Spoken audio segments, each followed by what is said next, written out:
कहानी की शुरुआत होती है 1290 बीसी से, यानी कि आज से लगभग 3300 साल पहले, जहां पर मिस्र के एक शहर थीब्स को दिखाया जाता है। थीब्स के राजा का नाम फेरौन है। फेरौन की जो माशुका है, जिसे कोई हाथ भी नहीं लगा सकता, उसका नाम अक्सुनमुन है। अक्सुनमुन राजा फेरौन से प्यार नहीं करती, बल्कि वो उसके प्रीस्ट से, जिसका नाम इमोटेप है, उससे बहुत प्यार करती है। इमोटेप के पास कई जादुई शक्तियां हैं। इन्हीं शक्तियों में से एक शक्ति से वो मुर्दों की दुनिया से आत्मा को बुलाकर इंसान को जिंदा कर सकता है। इमोटेप जब राजा फेरौन की माशुका अक्सुनमुन से मिलने के लिए आता है, उसी वक्त वहां पर राजा फेरौन भी आ जाते हैं और इन दोनों को रंगे हाथों पकड़ लेते हैं। पर ये दोनों मिलकर राजा फेरौन का कत्ल कर देते हैं। पर इससे पहले कि राजा फेरौन के गार्ड अंदर आते, अक्सुनमुन इमोटेप को कहते कि तुम यहाँ से चले जाओ, क्योंकि तुम ही हो जो मुझे जिंदा कर सकते हो। पादरी इमोटेप के लोग उसे वहां से ले जाते हैं और अक्सुनमुन अपने आप को मार देती है, क्योंकि वो जानती है इमोटेप उसे जिंदा कर सकता है, और वो ऐसा करता भी है। उसके लोग अक्सुनमुन की डेड बॉडी को चुरा लेते हैं, और जब इमोटेप उसे जिंदा करने वाला होता है कि वहां पर राजा फेरौन के गार्ड्स आ जाते हैं, जो इमोटेप को पकड़ लेते हैं। उसे एक ऐसी सजा दी जाती है जो आज से पहले कभी किसी को नहीं दी गई। उसे जिंदा ही मम्मी बना दिया जाता है और एक ताबूत के अंदर डालकर ऊपर से वो कीड़े छोड़ दिए जाते हैं जो उसके पूरे शरीर को खा जाएं। इस ताबूत को एक खास चाबी से बंद कर दिया जाता है ताकि कभी भी कोई इसे खोल नहीं पाए। अगर कभी किसी ने इसे खोला तो इमोटेप संपूर्ण मानव जाति के ऊपर कहर बनकर बरसेगा। उसके पास उतने सालों की ताकत होगी जितने सालों तक वो ताबूत के अंदर बंद रहेगा। उसके ताबूत को मिस्र के देवता एन्यूबस की बहुत बड़ी मूर्ति के नीचे दफना दिया जाता है। कई 100 साल गुजर जाते हैं और वो मूर्ति जो किसी जमाने में बहुत ऊंची हुआ करती थी, अब वो बहुत छोटी रह गई, क्योंकि पूरा का पूरा शहर जमीन के नीचे दफन हो चुका है। यहाँ पर देश विदेश के लोग इस जमीन के लिए लड़ते रहते हैं। वो इस बात से बेखबर है कि इसी जमीन के नीचे शैतानी शक्तियां आज भी सांस लेती है। यहाँ पर फ्रेंच आर्मी के एक सोल्जर को दिखाया जाता है जो कि अमेरिकन है। उसे चारों तरफ से घेर लिया जाता है, पर तभी वहां से सब के सब भाग जाते हैं, क्योंकि उसके पीछे मिस्र के देवता एन्यूबस की वही मूर्ति है, जिस मूर्ति के कदमों के पास आज से हजारों साल पहले इमोटेप के ताबूत को दफनाया गया था। अब उन लोगों के जाने के बाद यहाँ पर रेत उड़ना शुरू हो जाती है। ऐसा लगता है कि रेत के नीचे कोई है, और तभी रेत पर एक चेहरा उभर जाता है। रिक यहाँ से निकल जाता है। इस शहर का नाम होता है हमुनाप्त्र। 3 साल बाद हमें मिस्र में एक लड़की को दिखाया जाता है जिसका नाम ईवलिन है। ये इजिप्टोलॉजिस्ट है। इजिप्टोलॉजिस्ट उन्हें कहा जाता है जो मिस्र की पुरानी भाषाओं को, उनके कल्चर को स्टडी करते हैं। ईवलिन को मिस्र की पुरानी भाषाएं आती है। ईवलिन का एक बड़ा भाई भी होता है जो ईवलिन के पास आता है और उसे एक बहुत अजीब सी चीज दिखाता है। वो उसे कहता है कि ये मुझे खुदाई के दौरान मिली थी। ईवलिन उसका बटन दबाती है और वो खुल जाता है। ये उस ताबूत की चाबी होती है जिसमें आज से हजारों साल पहले इमोटेप को बंद करके जमीन के नीचे दफना दिया गया था। इसके अंदर एक नक्शा भी होता है और ये हमुनाप्त्र शहर का नक्शा होता है। ईवलिन अपने पिता के दोस्त के पास जाती है जिनकी लाइब्रेरी होती है, जिनके साथ वो काम करती है, और वो उन्हें वो नक्शा दिखाती है। वो ईवलिन को कहते हैं कि मन गढ़ंत कहानी है। दरअसल वो नहीं चाहते कि ईवलिन वहां पर जाए, क्योंकि आज तक जो भी वहां पर गया है वो कभी भी वापस नहीं आया। पर ईवलिन किसी भी कीमत पर वहां पर जाना चाहती है। वो अपने भाई से पूछती है कि वो अजीब सी चीज, वो नक्शा उसे कहां पर मिला था। उसका भाई उसे सच बता देता है कि वो उसने एक आदमी से चुराया था जो कि अमेरिकी है, और अब वो एक जेल में है। ईवलिन और उसका बड़ा भाई उस जेल में आते हैं जहां पर वो कैदी होता है, और ये कैदी रिक होता है जो आज से 3 साल पहले एन्यूबियस की मूर्ति के आगे खड़ा था। रिक समझ जाता है कि एवलिन और उसका भाई यहाँ पर क्यों आए। उसे आज फांसी होने वाली है। वो एवलिन को कहता है कि अगर तुम हमुनाप्त्र जाना चाहती हो, जहां से मुझे चाबी मिली थी, तो तुम्हें मुझे छुड़ाना होगा। अब जब उसे यहाँ पर फांसी होने वाली होती है तो यहाँ का जो इंचार्ज होता है, एवलिन उसे रिक को छोड़ने के लिए कहती है, पर वो किसी भी कीमत पर उसे छोड़ना नहीं चाहता। एवलिन उसे बताती है कि हमुनाप्त्र शहर में जहां पर मिस्र के पुराने राजाओं का खजाना गड़ा है, वो जगह रिक को पता है। अगर तुम रिक को छोड़ दोगे तो तुम्हें उस खजाने में से 25% मिल सकता है। वो मान जाता है, और अब ये सब के सब मिस्र की उस जगह के लिए निकल पड़ते हैं जहां पर वो खजाना है। ये पानी के शिप से जाते हैं। यहाँ पर कुछ और भी अमेरिकन होते हैं जो उसी जगह जा रहे होते हैं क्योंकि उन्हें भी खजाने की तलाश करनी है। एवलिन रिक को बताती है कि उसे इतिहास की सबसे फेमस किताब जिसका नाम एमुनरा है, जिसमें मिस्र के शाही खानदानों की सभी जादुई शक्तियों के राज लिखे हुए हैं, वो उसे चाहिए जो कहीं ना कहीं हमुनाप्त्र में दफन है। अभी सब के सब हमुनाप्त्र पहुंच जाते हैं। वहां पर एवलिन रिक को एन्यूबस की मूर्ति दिखाती है। वो कहती है कि इसका आधा हिस्सा जमीन के अंदर धंस चुका है और ये सब के सब जमीन के अंदर उस जगह पहुंच जाते हैं जहां पर एन्यूबियस, जो कि मिस्र के देवता हैं, उनकी मूर्ति का आधा हिस्सा है। यहाँ पर चारों तरफ अंधेरा होता है। तभी एवलिन वहां पे लगे हुए एक शीशे को ऊपर की ओर करती है, यानी बाहर की ओर, जहां पर सूरज की रोशनी होती है, और सूरज की रोशनी उस शीशे पर टकराकर अंदर लगे हुए बाकी शीशों से टकराती है, यानी कि एक तरह का शीशों का यहाँ पर जिगजैग होता है, चारों तरफ उजाला हो जाता है। दरअसल ये एक पुरानी टेक्नोलॉजी है जिससे लोग अंदर उजाला किया करते थे। एवलिन यहाँ पर अब उस किताब को ढूंढना शुरू कर देती है। वहीं यहाँ पर इनका वो साथी जिसने रिक की फांसी की सजा को माफ किया था, वो अंदर सोना ढूंढने के लिए निकल पड़ता है। तभी उसे दीवार पर गुदा हुआ एक हजारों साल पुराना चित्र दिखता है जिस पर बहुत बेशकीमती पत्थर लगे होते हैं। वो उनमें से एक पत्थर को निकालता है जो नीचे गिर जाता है, और तभी उस पत्थर के अंदर से कीड़ा निकलता है जो उसके पैर के अंदर घुस जाता है और उसके पूरे शरीर में रेंगना शुरू कर देता है। वो इस दर्द को बर्दाश्त नहीं कर पाता, वो पागलों की तरह भागता है और एक दीवार से टकराकर उसकी मृत्यु हो जाती है। एवलिन रिक और उसके भाई को कुछ समझ नहीं आता कि ये ऐसे पागलों की तरह क्यों भाग रहा था। अब रात को ये सब के सब ऊपर एक बार फिर से जमा होते हैं, जहां पर वो दूसरा ग्रुप भी होता है जो यहाँ पर सोना ढूंढना चाहता है। दरअसल अब इन सब के बीच में समझौता हो चुका है, जो भी सोना मिलेगा उसका हिस्सा हो जाएगा। पर तभी यहाँ पर इन पर हमला हो जाता है। कुछ लोग घोड़ों पर आते हैं जिन्होंने काले कपड़े पहने होते हैं, और ये बादशाह फिरौन के रक्षकों के वंशज होते हैं जो पिछले 3000 सालों से इस जगह की आज भी निगरानी करते हैं, क्योंकि ये जानते हैं कि ये मुर्दों की नगरी है। किसी ने अगर इमोटेप को उसके ताबूत से बाहर निकाला तो वो पूरे मिस्र को खत्म कर देगा। इन रक्षकों के वंशजों का जो लीडर होता है उसका नाम बे होता है। वो इन सब को यहाँ पर धमकी देकर जाता है कि तुम्हारे पास एक दिन है, तुम सब यहाँ से वापस लौट जाओ। पर उसकी बात कोई भी नहीं मानता और अगले दिन एक बार फिर से ये दोनों ग्रुप जमीन के नीचे जाकर अलग अलग सोना ढूंढना शुरू कर देते हैं। दूसरे ग्रुप को एक बॉक्स मिलता है जिसके बाहर एक चेतावनी लिखी होती है।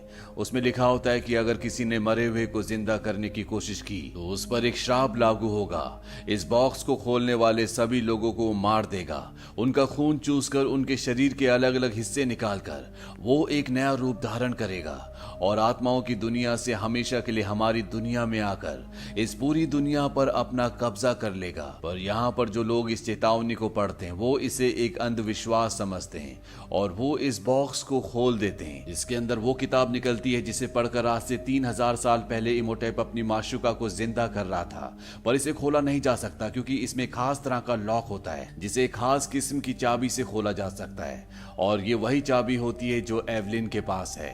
वहीं एवलिन रिक और उसके भाई को दिखाया जाता है। जब वो वहां पर बैठे होते हैं तभी ऊपर से वो ताबूत गिर जाता है जिस ताबूत के अंदर इमोटेप को जिंदा मम्मी बनाकर डाल दिया गया था।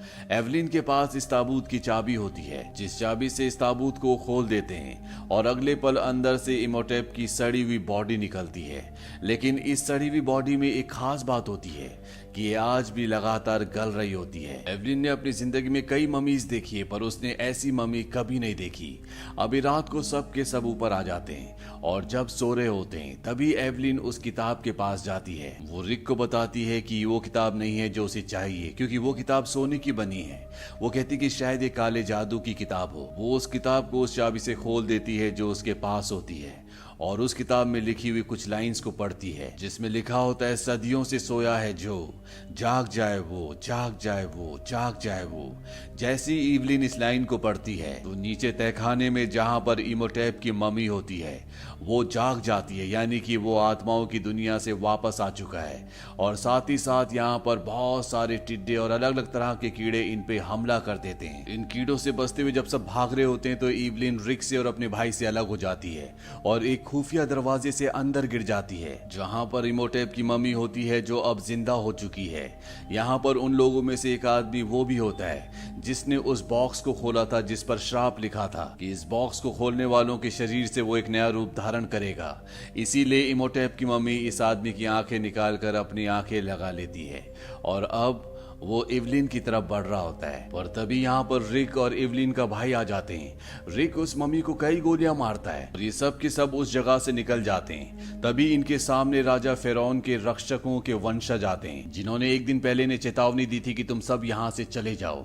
वो इन्हें कहते हैं कि हम 3000 सालों से इस मुर्दा से डर रहे हैं और अब इसे कोई भी नहीं मार सकता, अब सबका खात्मा हो जाएगा। अब इवलिन, रिक और इनके जितने भी साथी होते हैं सब के सब वापस आ जाते हैं। रिक यहाँ से निकलना चाहता है पर इवलिन उसे मना करती है। वो कहती है कि हमने उस मुर्दा को जिंदा किया है और अब हमें उसे खत्म करना होगा। यहाँ पर सब कुछ बदलना शुरू हो जाता है। आसमान से आग के गोले गिरने लगते हैं और उस मम्मी ने जिस आदमी की आंखें निकाली थी वो एक बार फिर यहाँ पर आके उसके पूरे शरीर को कंकाल कर देती है, जिससे उस मम्मी का शरीर पहले से भी ज्यादा डिवेलप होना शुरू हो जाता है। यहाँ पर रिक और इवलिन आ जाते हैं। रिक मम्मी पर कई गोलियां चलाता है लेकिन उसके शरीर पर गोलियों का कोई भी असर नहीं हो रहा होता। पर जब वो यहाँ पर एक बिल्ली देखता है तो उससे वो डर जाता है और इस जगह से भाग जाता है। रिक और इवलिन को कुछ समझ नहीं आता कि वो बिल्ली से क्यों डरा था। इसीलिए वो मिस्र के पुराने राजा फेरौन के रक्षकों के वंशजों के पास जाते हैं, जो इस जगह की हजारों साल से रखवाली कर रहे हैं और जिन्होंने रिक और उसके साथियों को कहा था कि तुम एक दिन के अंदर यहाँ से चले जाना। वो लोग इन्हें बताते हैं कि बिल्लियां अंधेरी दुनिया की रखवाली करती हैं, इसीलिए इमोटेप उनसे डरता है। पर जब उसका पूरा शरीर उसे मिल जाएगा तो वो बिल्लियों से डरना बंद कर देगा। इमोटेप को अपना पूरा शरीर पाने के लिए उन चारों लोगों को मारना होगा जिन्होंने वो संदूक खोला था जिसके अंदर से काली दुनिया की किताब निकली थी, जिसे पढ़ने के बाद वो जिंदा हुआ।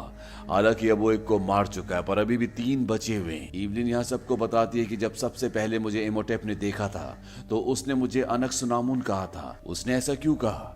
इवलिन को बताया जाता है कि अनक्सुनामुन आज से हजारों साल पहले मिस्र के राजा की माशुका थी, पर इमोटेप के उसके साथ नाजायज संबंध थे।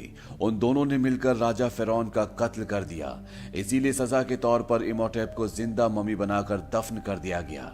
और अब एक बार फिर से इमोटेप अपनी माशुका को, जिसका नाम अनक्सुनामुन है, उसे जिंदा करना चाहता है, जिसके लिए वो तुम्हारी बलि देगा। पर तुमसे पहले वो बचे हुए 3 लोगों को मारकर अपने शरीर को पूरा करना चाहेगा। अब बचे हुए 3 लोगों में से 2 यहाँ पर होते हैं पर एक यहाँ पर नहीं होता, जो कि एक इतिहासकार भी है और उसी के पास वो काले जादू की किताब है जिससे इमोटेप जिंदा हुआ था और उसी किताब से वो अपनी माशुका अनक्सुनामुन को जिंदा करना चाहता है। रिक अपने कुछ साथियों के साथ उस जगह तक पहुंच जाता है पर इससे पहले कि वो इतिहासकार तक पहुंचते वो देखते हैं कि इमोटेप वहां तक पहुंच चुका है। उसने उसे मारकर उससे वो किताब हासिल कर ली है, साथ ही साथ उससे वो बॉटल भी हासिल कर लेता है जिसके अंदर अनक्सुनामुन का एक अंग है। ऐसी और भी बॉटल्स हैं जो उसे हासिल करनी है। रिक ऊपर से उसे देखता है। वो देखता है कि दूसरे आदमी को मारने के बाद इमोटेप का शरीर पहले से भी ज्यादा विकसित हो गया है। इमोटेप रिक को देख लेता है। वो अपना मुंह खोलता है जिसके अंदर से बहुत सारे महामारी के कीड़े निकलते हैं। इमोटेप यहाँ से चला जाता है और सीधा उस जगह जाता है जहाँ पर उसका तीसरा शिकार है। उसके पास अनक्सुनामुन के अंश वाली एक और बोतल होती है। इमोटेप वहां पर पहुंच जाता है और उसे मार देता है। वहीं अंदर कमरे में इवलिन भी होती है। वो रेत बनकर कमरे के अंदर दाखिल हो जाता है और इवलिन के पास पहुंचता है, पर इससे पहले कि वो उसे अपने साथ ले जाता, यहाँ पर रिक और उसके साथी आ जाते हैं। रिक जानता है कि वो बिल्लियों से डरता है, इसीलिए वो उसे बिल्ली दिखाता है जिसकी वजह से उसे यहाँ से जाना पड़ता है। अब ये समझ चुके हैं कि जिस तरह काली दुनिया की किताब ने उसे जिंदा किया है, उसी तरह सुनहरी किताब जिसका नाम अमुनरा है, उससे उसे मारा जा सकता है। पर इन्हें नहीं पता होता कि वो सुनहरी किताब अमुनरा कहाँ पर है। इवलिन एक प्राचीन पत्थर पर लिखे हुए लेख को पढ़ती है जिससे उसे पता चल जाता है कि जिस तरह से वो काली दुनिया की किताब एन्यूबियस की मूर्ति के नीचे थी, उसी तरह सुनहरी किताब अमुनरा मिस्र के दूसरे देवता जिनका नाम हॉरस है उनकी मूर्ति के नीचे है। पर इससे पहले कि उस जगह तक पहुंच पाते, यहाँ पर मिस्र के जितने भी लोग हैं वो सब के सब एमोटेप के गुलाम बन चुके हैं। वो समझ चुके हैं कि एमोटेप वापस लौट चुका है और उसे कोई नहीं हरा सकता।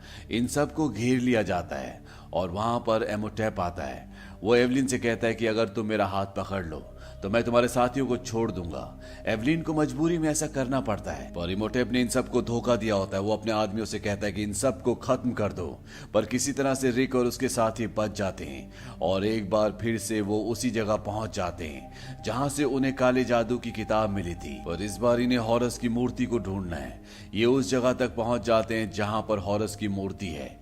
यहाँ पर मिस्र का वो छुपा हुआ खजाना होता है जिसे इंसान पिछले 3000 सालों से ढूंढने की कोशिश कर रहे हैं। वहीं दूसरी तरफ इमोटेप को दिखाया जाता है जो अपनी माशूका अनक्सुनामुन को जिंदा करने की तैयारी कर रहा है। उसे पता चल चुका है कि रिक यहाँ पहुंच चुका है, इसीलिए वो अपने जादू से दीवार पर गड़ी हुई ममीज को एक बार फिर से जिंदा करता है और उनके पीछे भेजता है। वहीं खजाने वाली जगह पर रिक और उसके साथियों के ऊपर ये ममीज अटैक कर देती है, पर किसी तरह से ये हॉरस की मूर्ति तक पहुंच जाते हैं और उसके नीचे जो सुनहरी किताब होती है वो उसे हासिल कर लेते हैं। वहीं इमोटेप ने अनक्सुनामुन को जिंदा कर दिया है, पर उसे उसके वापस शरीर में लाने के लिए उसे एवलिन की बलि देनी होगी। और इससे पहले कि वो उसे मारता, वहां पर एवलिन का भाई आ जाता है और उसे सुनहरी किताब दिखाता है, पर इसे खोलने के लिए भी वही चाबी चाहिए जो अब इमोटेप के पास है। पर किताब के बाहर कुछ पंक्तियां लिखी होती है जिसे एवलिन का भाई पढ़ता है। उसे पढ़ने के बाद यहाँ पर एक सेना जाग उठती है। एवलिन उसे कहती कि उन लाइनों को पूरा पढ़ो ताकि ये सब तुम्हारा कहना माने। वहीं रिक एवलिन को छुड़ा देता है, पर अनक्सुनामुन जो कि अब जिंदा हो चुके, जो कि एक ममी है, वो उस पर हमला कर देती है। वहीं रिक भी वो सेना जिसे अभी अभी एवलिन के भाई ने जगाया है और रिक का पीछा कर रही होती है। पर अब एवलिन का भाई सारी पंक्तियां पढ़ चुका होता है और जैसी वो पंक्तियां पढ़ता है पूरी सेना रुक जाती है। इसके बाद वो उस सेना को ऑर्डर देता है कि अनक्सुनामुन को मार दो। वो सेना ऐसा ही करती है, वो अनक्सुनामुन को मार देती है, जिससे इमोटेप को बहुत गुस्सा आता है। वो एवलिन के भाई के पास जाता है, उसे गर्दन से पकड़कर ऊपर कर देता है, पर तभी रिक उस पर हमला करता है जिससे वो छूट जाता है। पर अब उसने इमोटेप से उसकी चाबी चुरा ली है। वो अपनी बहन के पास जाता है और ये दोनों उस किताब को खोल देते हैं। वहीं रिक को इमोटेप अब मारने वाला होता है, पर इससे पहले कि वो उसे मारता, एवलिन उस किताब की लाइनें पढ़ती है, काल उसे मार ले जा उस पार। तभी एक सफेद रथ आता है जो उससे टकराकर उसकी सारी शक्तियां ले जाता है, यानी कि इमोटेप का शरीर भी अब आम इंसानों की तरह हो गया है। और जब वो रिक की तरफ जाता है तो रिक अपनी तलवार से उसे मार देता है। इमोटेप कहता है कि अब मैं मुक्त हो गया। उसका शरीर जो जीवन और मरण के बीच चक्रव्यूह में फंसा हुआ था, अब उससे उसे मुक्ति मिल चुकी है। पर यहाँ पर सभी दरवाजे बंद होना शुरू हो जाते हैं। ये तीनों की तीनों किसी तरह से वहां से बाहर निकल जाते हैं और जैसे ही बाहर निकलते हैं वो पूरी की पूरी जगह जमीन के अंदर धंस जाती है। वहां पर मिस्र के राजा के रक्षकों के जो वंशज होते हैं उनका लीडर भी आता है जो इन्हें सब खत्म करने के लिए शुक्रिया कहता है। ये तीनों के तीनों वहीं पर खड़े हुए ऊंटों पर बैठकर निकल जाते हैं और अंत में दिखाया जाता है कि इन ऊंटों में उन्हीं के एक साथी ने यहाँ के खजाने को लादा हुआ है, यानी कि अब इनके पास बहुत सारा सोना भी है। इसी के साथ ये कहानी यहीं पर खत्म हो जाती है। ये मूवी ईयर 1999 में रिलीज हुई थी। IMDb पर इसकी रेटिंग है 7। इस मूवी का बजट था $80 मिलियन और बॉक्स ऑफिस पर इसने कमाई की थी $416.4 मिलियन की। उम्मीद करते हैं कि ये कहानी आपको पसंद आई होगी।